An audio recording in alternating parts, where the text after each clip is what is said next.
자존심과 자격지심. 자존심은 정작 본인의 자격지심과 연결되어 있다.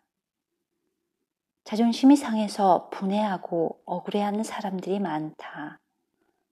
자존심이 상했다고 큰 실수를 하는 사람들도 있다.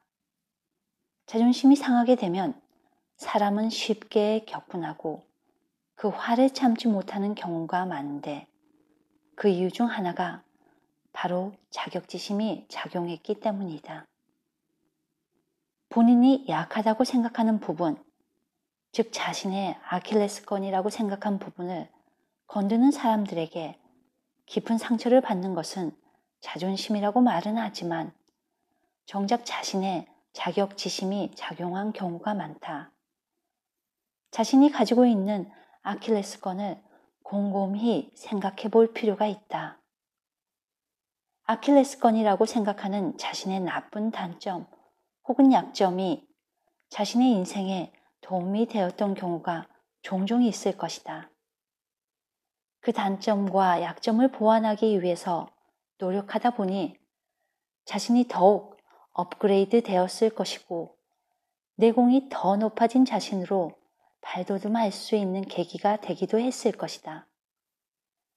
이처럼 단점이라고 생각한 것이 삶의 발전적 원동력이 되는 경우가 의외로 많다.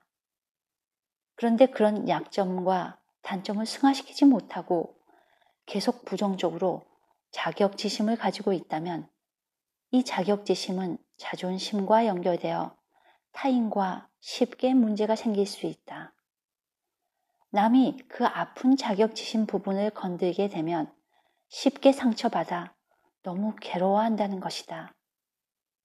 그러므로 자존심이 세다고 생각하는 사람은 자신의 자격지심부터 이해하고 해결해야 한다.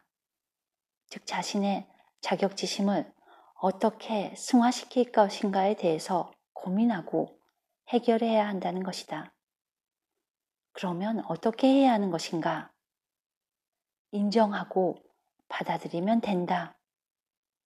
자신의 단점이나 약점이 의외로 삶의 고마운 원동력이라는 사실을 받아들이게 된다면 괴로워했던 자격지심은 사라지고 그 단점들은 더 이상 단점으로 보이지 않게 된다. 자신이 단점이라고 생각한 것들을 품어 안을 때 스스로에 대한 사랑과 존중이 더 커지게 되고 그 단점마저도 승화시킬 수 있는 마음의 여유가 생기게 된다는 것이다. 스스로를 존중하게 되면서 자존감은 높아지게 되고 자존심은 줄어들게 된다. 이건 마치 한쪽이 올라가면 다른 한쪽이 내려가는 시소와도 같다. 시소의 한쪽 면에 자존감이 있다면 다른 한쪽에는 자존심이 자리 잡고 있는 것이다. 자신의 자존감을 높이면 자존심은 자연스럽게 낮아지게 되고 자존심을 낮추면 자존감은 높아지게 되는 것이다.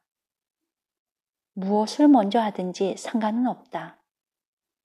자신이 가지고 있는, 자신만이 알고 있는 자격지심이 된 그 단점부터 인정하고 받아들이면서 그것들을 삶의 긍정적 원동력으로 승화시키려 노력하다 보면 우리의 삶의 질을 높일 수 있는 자존감을 높아지게 할 것이다.